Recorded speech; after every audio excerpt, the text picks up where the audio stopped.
एक क्वेश्चन से हम शुरू कर रहे हैं।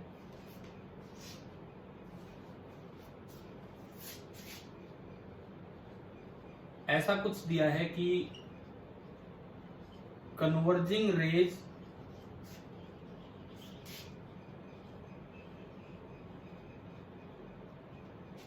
आर इंसिडेंट, कन्वर्जिंग रेज डाली गई हैं ऑन ए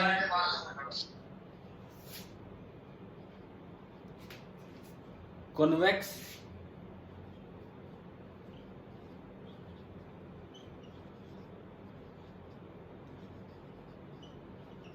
स्फेरिकल मिरर।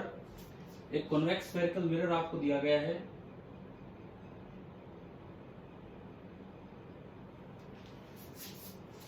और उस पर कन्वर्जिंग रेज डाली जा रही है सो दैट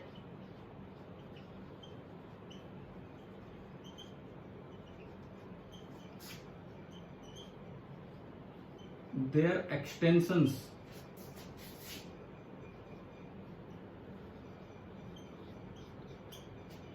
उनको अगर आप आगे बढ़ाते हैं तो their extensions intersect 30 centimetre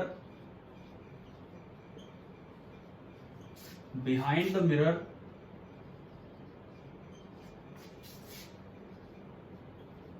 on the optical axis. Optical axis पे 30 सेंटीमीटर पीछे मिल रही है। आगे क्वेश्चन में दिया है the reflected raise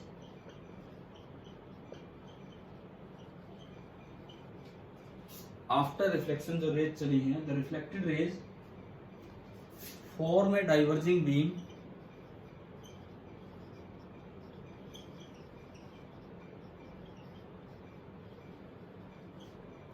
reflected raise ने एक डाइवर्जिंग बीम बनाई है, किस तरह की? So that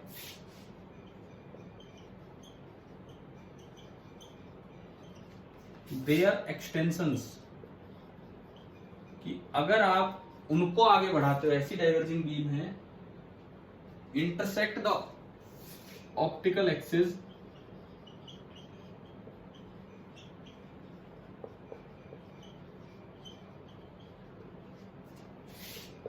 one 1.2 metre away from the mirror. Mirror से इतनी दूर जाके वो इंटरसेक्ट कर रही है।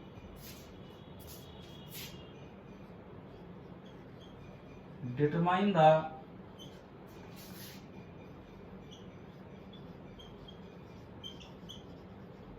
फोकल लेंथ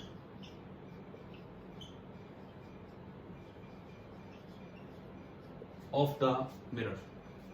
आपको जो है मिरर की फोकल लेंथ निकालनी। कीजिए, एक बार ये अटेम्प्ट कीजिए कि कैसे होगा।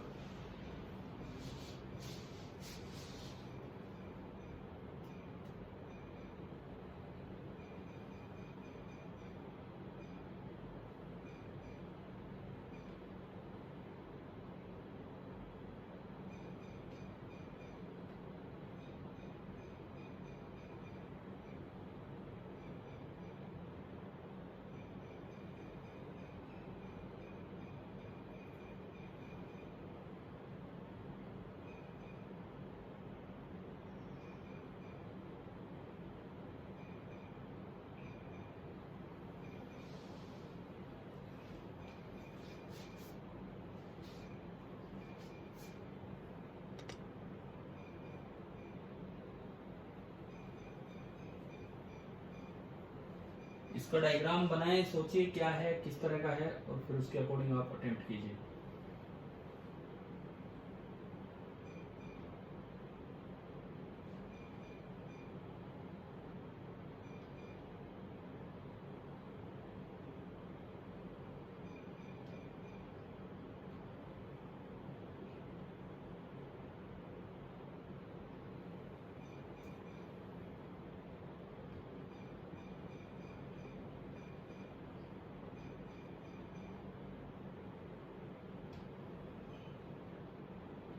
फिर आप क्वेश्चन कराना।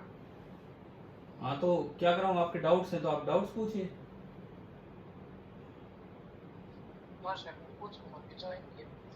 हैं क्या कह रहे हो? हाँ ठीक है ठीक है, कीजिए, स्टार्ट कीजिए। ये क्वेश्चन दिया है, ये आप ट्राई कीजिए।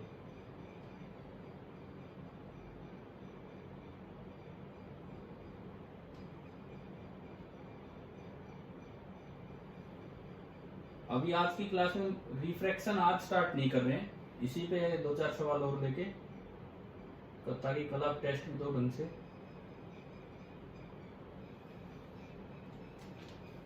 हाँ भाई बताओ, कुछ आया क्या इसका आंसर? सर 60 सेंटीमीटर आ रहा है। 60 तो गलत है, 60 सेंटीमीटर नहीं है इसका आंसर।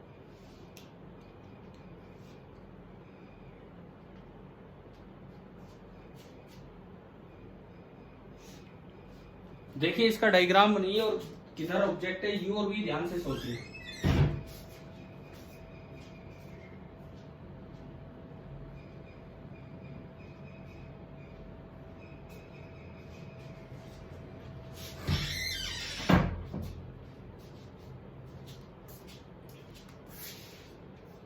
सबसे पहली बात, ये वर्चुअल ऑब्जेक्ट है कि रियल ऑब्जेक्ट है?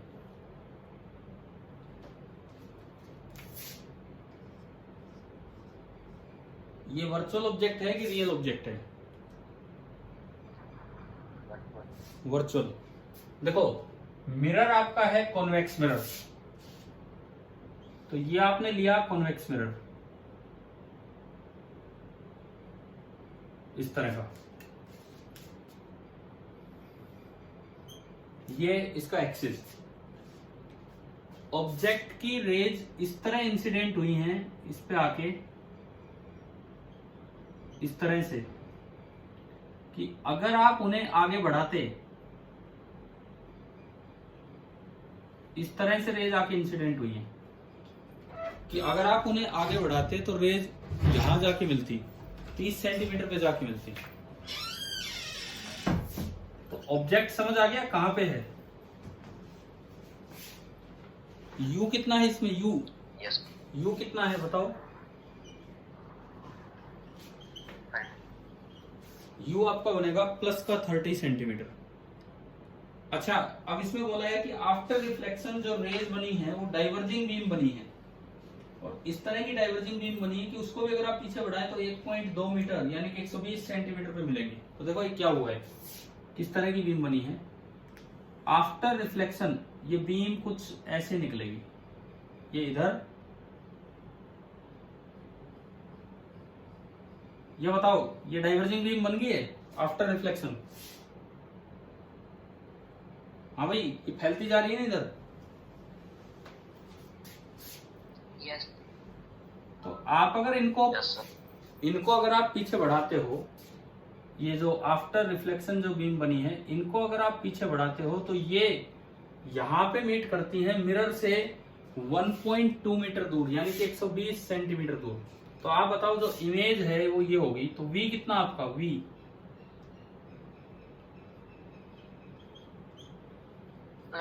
प्लस 120। क्या अभी सही समझ आया कैसे बनाना है? ठीक है। फिर मैंने मिरर इक्वेशन लगाई 1/v plus 1/u equal to 1/f। अगर हम इसको आगे बढ़ाएं 1/120 plus 1/30 this is 1/f। LCM आया 120, 1 plus 4 this is 1/f। f आपका आ गया 120/5, 24।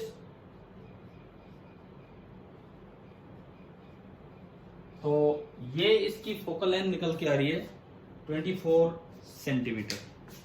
तो ये रे डायग्राम के साथ चलोगे तो थोड़ा अच्छे से समझ में आएगा। इसको कीजिए, आप नोट कीजिए।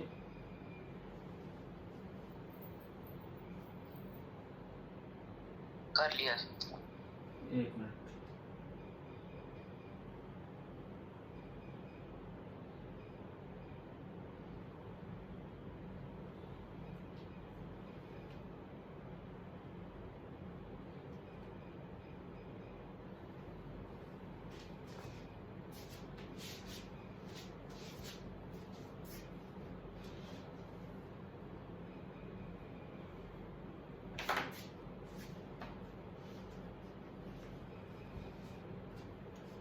चलिए मिटा देता हूं, अपने हो गया तो।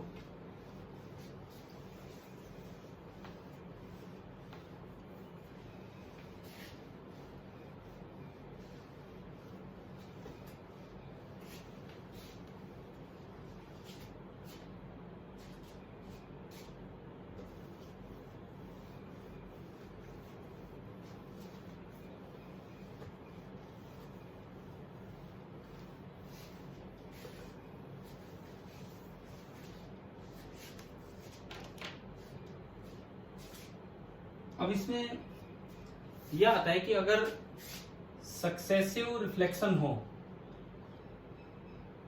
तो उसमें इकट्ठा मैग्निफिकेशन कैसे लिखा जा सकता है। मैग्निफिकेशन इन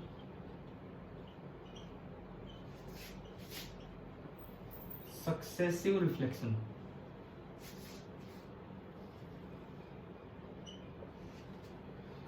क्या हमने सक्सेसिव रिफ्लेक्शन पढ़ा था? एक की इमेज अगले के लिए ऑब्जेक्ट का काम करेगी। ठीक है, मान लो M1 है magnification of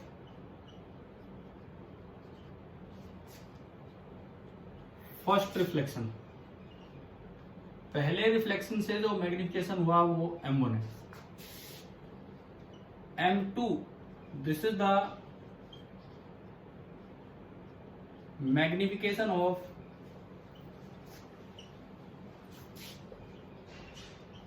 second reflection, and similarly M3,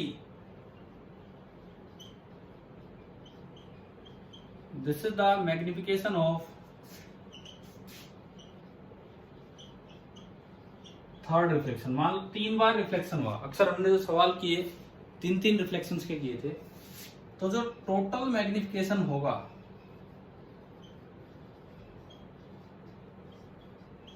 total magnification अगर आपको इंडिविजुअल पता है और टोटल मैग्निफिकेशन M तक पहुंचना है तो M होता है M1 into M2 into M3। कभी भी अगर इस तरह का केस आए कि अगर अलग अलग मैग्निफिकेशन पता हो, टोटल पे जाना हो, तो इंडिविजुअल मैग्निफिकेशंस का आप प्रोटेक्ट कर देंगे तो वो टोटल मैग्निफिकेशन आएगा। ये फॉर्मूला अपना लिख लीजिए, बना लीजिए।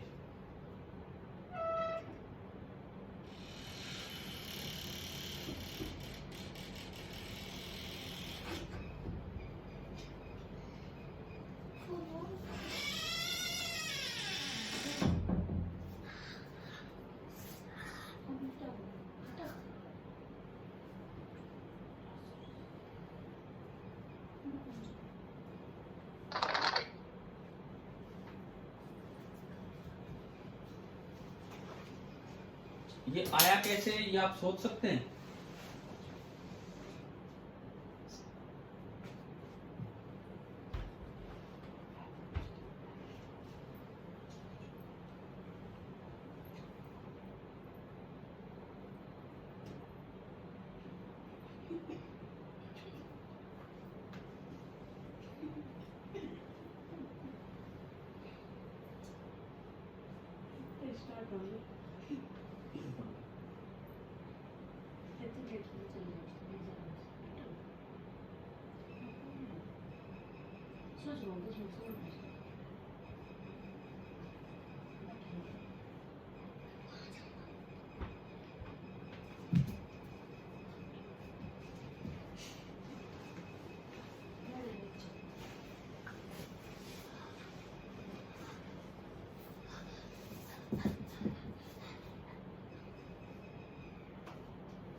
हाँ भाई, ये आया कैसे, किस तरह से आपने ये लिखा कि M1 into M2 into M3? आप चाहे V बाई U वाले तरीके से जाओ, चाहे H2 बाई H1 वाले तरीके से जाओ। मान लो ओरिजिनल ऑब्जेक्ट की हाइट है H1, पहली इमेज H2 साइज की बनी, अगली H3, अगली H4, तो अगर आप M1 M2 M3 लिखोगे तो M1 बनेगा H2 by H1, next H3 by H2, next H4/H3 और उनका प्रोडक्ट करोगे तो H4/H1 ही आएगा जो ओरिजिनल मैग्निफिकेशन है। साइन वाइन भी अपने आप साथ साथ इसमें चलता रहता है। ठीक है, थोड़ा कम ही यूज होता है लेकिन फिर भी जरूर पड़ सकती है इस फॉर्मूले की। चलो इसके बाद आगे देखते हैं इसमें।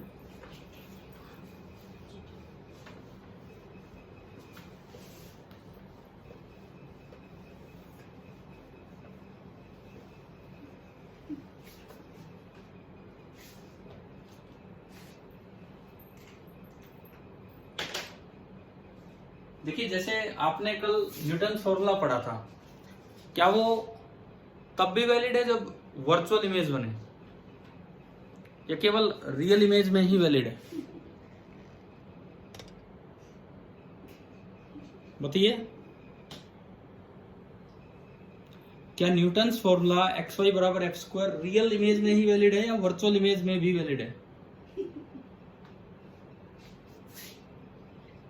सवाल हमारा ये है, is the Newton formula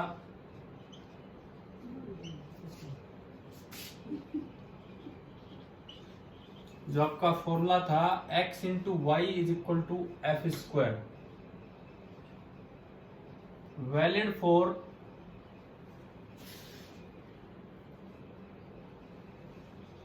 virtual image also?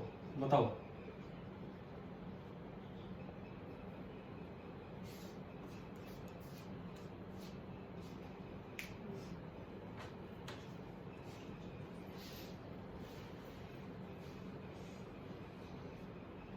हाँ या ना, यस और नो, कुछ आंसर दीजिए ताकि हम आगे बढ़े। नहीं पता सर। नहीं पता, चलो इसको एक तरीके से वेरीफाई करके देखते हैं। आप कोई भी कॉन्वेक्स लेंस में तो हमेशा कैसी इमेज बनती है रियल ऑब्जेक्ट की? वर्चुअल। मान लीजिए ये आपने कोई लेंस लिया, फोकल लेंथ में कहूं 20 सेंटीमीटर है, एक रैंडम सा एग्जांपल ले रहे हैं, फोकल लेंथ 20 सेंटीमीटर और आपने ऑब्जेक्ट भी रख दिया 20 सेंटीमीटर दूर, तो बताओ इमेज कहां बनेगी? अगर इसकी फोकल लेंथ 20 सेंटीमीटर और आपने ऑब्जेक्ट 20 सेंटीमीटर दूर रखा तो इमेज कहां बनेगी? क्या इन्फिनिटी पे बनेगी? पहला जवाब, पहला सवाल तो ये, इन्फिनिटी पे बनेगी? No sir. नहीं, ऐसा मत कर देना, फोकस पे नहीं रखा, फोकस तो उधर है। तो अगर हम देखें u that is -20 centimetre, f 20 centimetre, तो v 1/v plus 1/u that is equal to 1/f। तो ये उधर जाके डबल हो गया, 1/20 प्लस 1/20 यानी कि 1/10। तो आपका जो v निकल के आ रहा है, v इट इज 10 सेंटीमीटर। ठीक है, इसका मतलब जो इमेज बनेगी वो यहां कहीं बनेगी, छोटी बनेगी और 10 सेंटीमीटर पे बनेगी। अब हमें अपना वेरिफिकेशन करना है कि क्या न्यूटन फॉर्मूला वैलिड है क्या।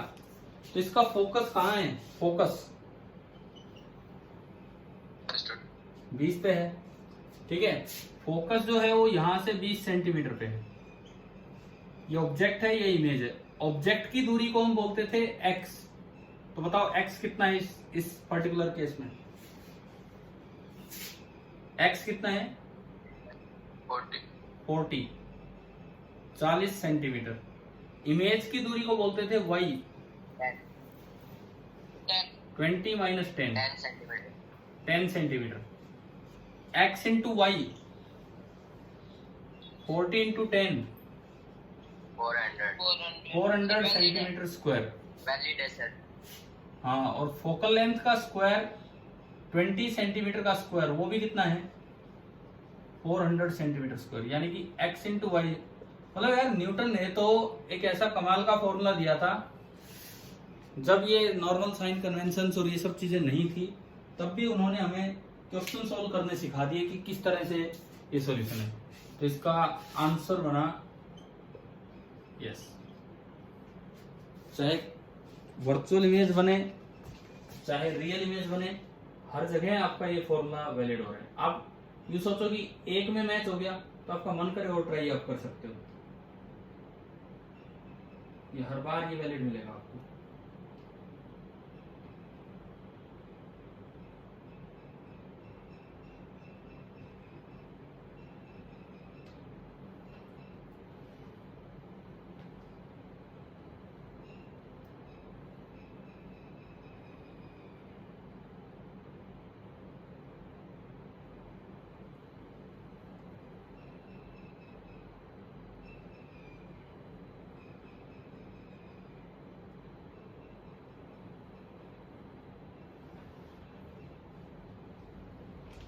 हो गया नोट?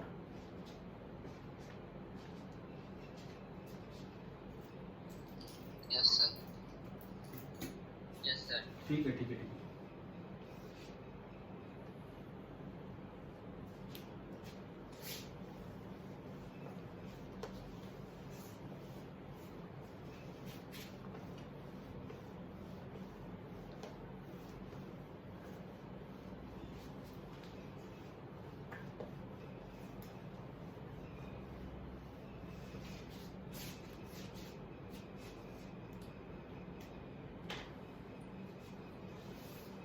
अगला क्वेश्चन हम लेते हैं। A point object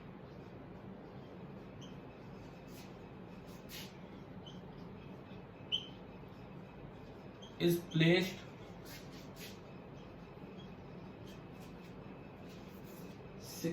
cm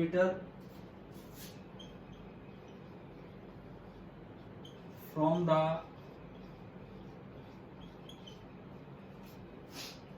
pole of a concave mirror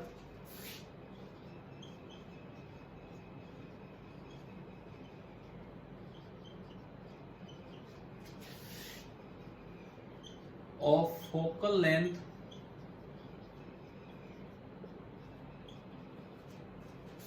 10 centimetre focal length ली, उस पे एक ऑब्जेक्ट रखा हुआ है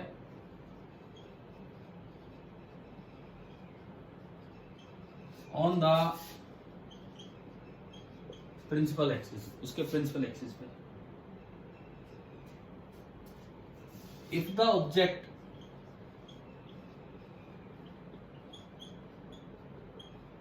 पहले भी हालांकि मैंने करवाए हैं इस तरह के, इट्स शिफ्टेड बाय 1 मिलीमीटर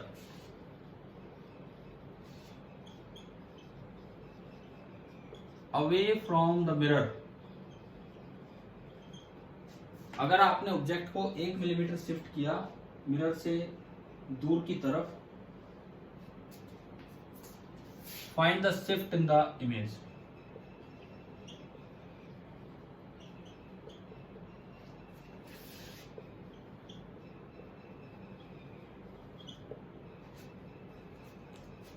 क्या किए पहले स्मॉल शिफ्टिंग वाले सवाल? Yes yes sir, sir. तो बताओ भाई इसमें क्या होना चाहिए?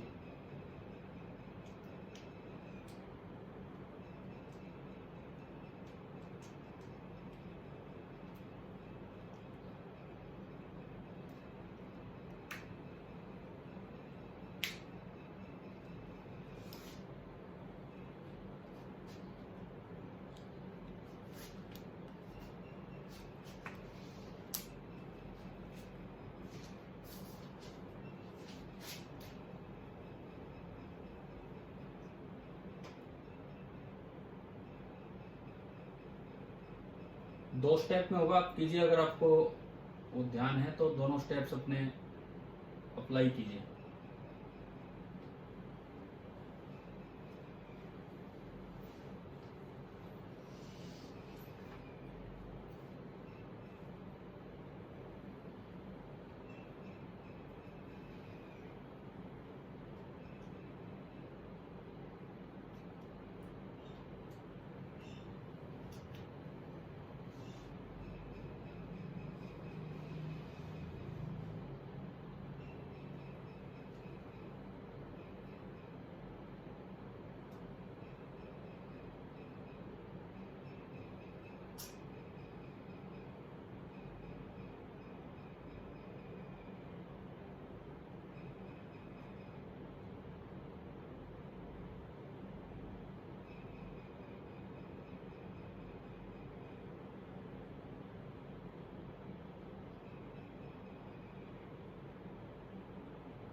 किधर होगा और कितना होगा, ये दोनों बातें आपको करनी है।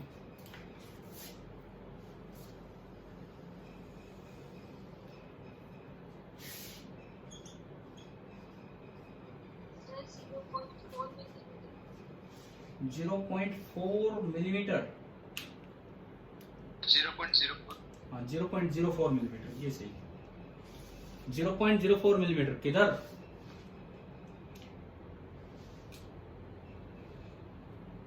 आगे चलिए अब देख लेते हैं एक बार इसे। पहले तो जो आपका अरेंजमेंट है उसकी एफ कितनी है, पॉजिटिव की नेगेटिव, -10 -10। यू कितना, यू -60। आपने मिरर इक्वेशन लगाई 1/v + 1/u is equal to 1/f। जिसने भी सोल्व किया बताओ यहाँ से v कितना आया, -12 सेंटीमीटर। इसका मतलब ये एक ऐसा अरेंजमेंट है कि ऑब्जेक्ट रखा था -60 पे,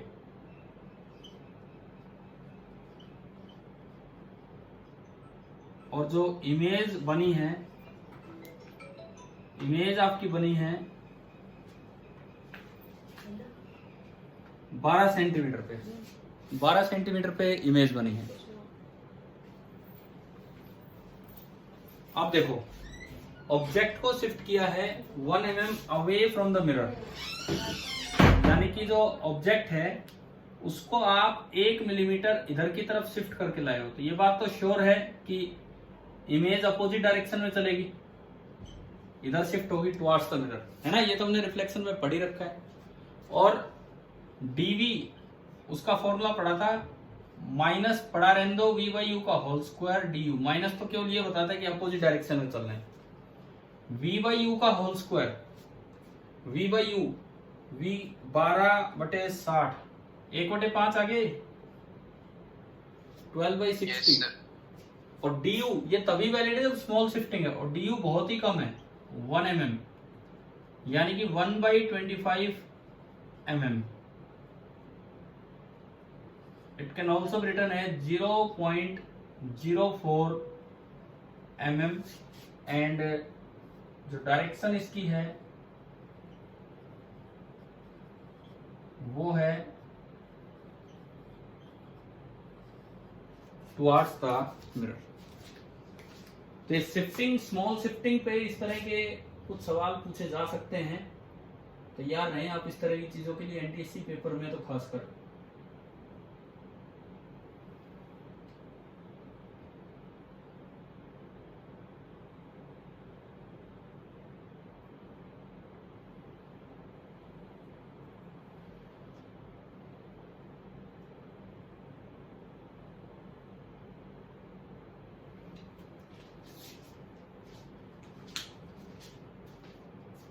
हो गया नोट,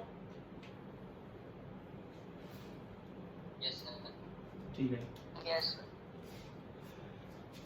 देखो अब मुझे लगता है कि शायद रिफ्लेक्शन में तो थोड़ा कॉन्फिडेंस आ रहा होगा ना, रिफ्लेक्शन में।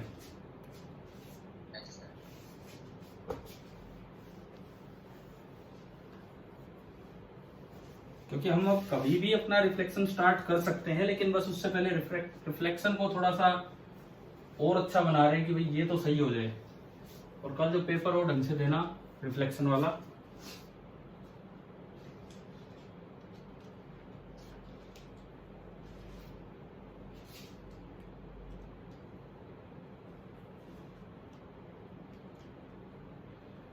अब देखो कई बार क्या होता है, साइज डायरेक्ट बताया जाता है, तो उससे हम डिस्टेंस का अंदाजा लगा लें तो ज्यादा अच्छा है।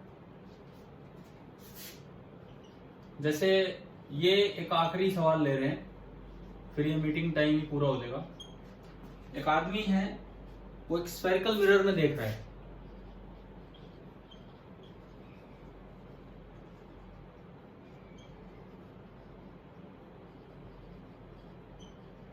एक आदमी है, कोई भी पर्सन, वो स्फेरिकल मिरर में देख रहे हैं।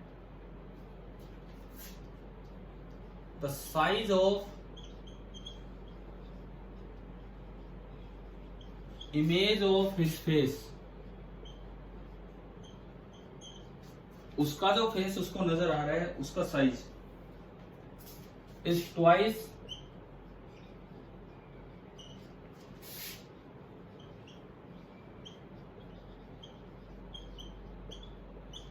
द एक्चुअल साइज, जो भी एक्चुअल साइज था उससे डबल आ रहा है।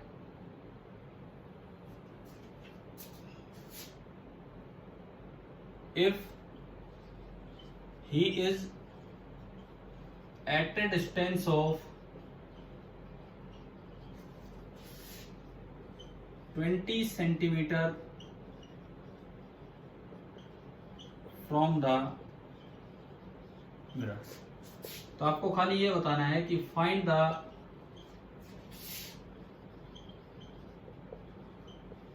radius of curvature of mirror।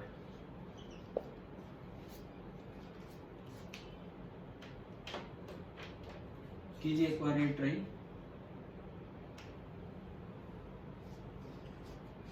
और अपने आप पिक्चर दिमाग में आनी चाहिए कि भाई कैसा ये मिरर है और कहाँ पे ऑब्जेक्ट रखा है, अपने आप पिक्चर दिमाग में आनी चाहिए एक बार में।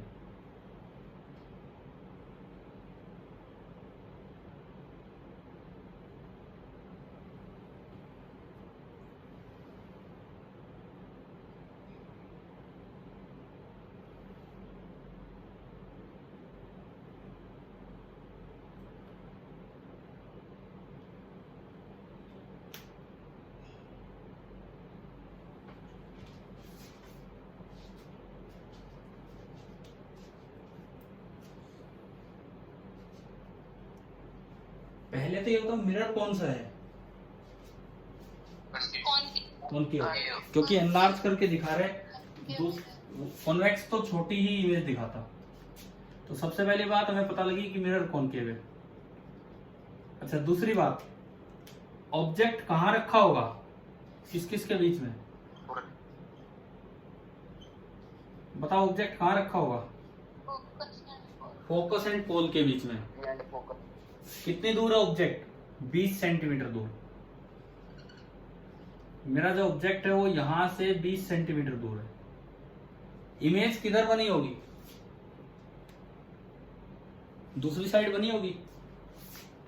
ध्यान देना, इस वाले केस में ये होता है। और अगर डबल साइज की इमेज है तो V बाई U से आइडिया लगाया करो, कितनी दूर बनी होगी इमेज?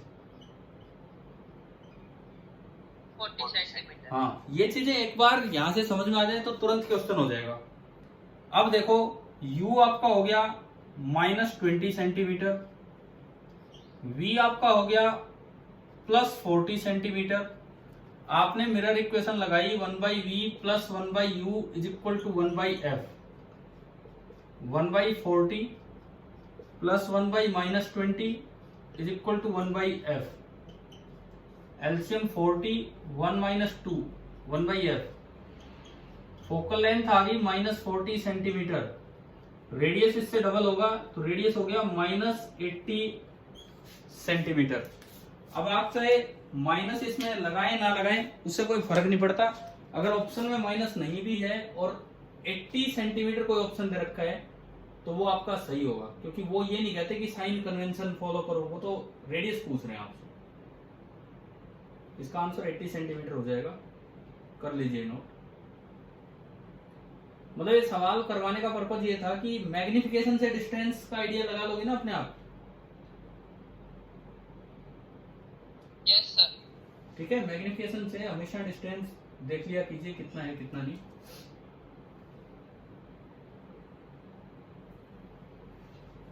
सर। हाँ जी सर, मिरर फॉर्मूला में दोनों तरफ u से मल्टीप्लाई करते हैं तो मैग्निफिकेशन के टर्म्स में और u और f के टर्म्स में फॉर्मूला निकाल सकते हैं। हाँ, निकाल सकते हैं, लेकिन इतने फॉर्मूले याद करने के बजाय मैग्निफिकेशन को डायरेक्ट याद रखो। भाई डबल है तो डिस्टेंस अपने आप इमेज की डबल है, फॉर्मूला तो बन जाएगा वहां से। ठीक है, चलिए अब मैं मानूं कि रिफ्लेक्शन आ गया पूरा समझ, रिफ्लेक्शन बिल्कुल कंप्लीट है हमारा। ठीक है, टाइम हो गया है, आखिरी मिनट ही चल रही है लगभग। तो कल टेस्ट दीजिएगा ढंग से, जो भी टाइम होगा मैं आपको बता दूंगा किस समय पेपर होना है। और फिर हम हो सकेगा तो कल अगर कुछ और नहीं हुआ तो रिफ्रैक्शन स्टार्ट कर लेंगे, नहीं तो फिर मंडे से होगा। ठीक है, आगे कल देखते हैं। Thank you.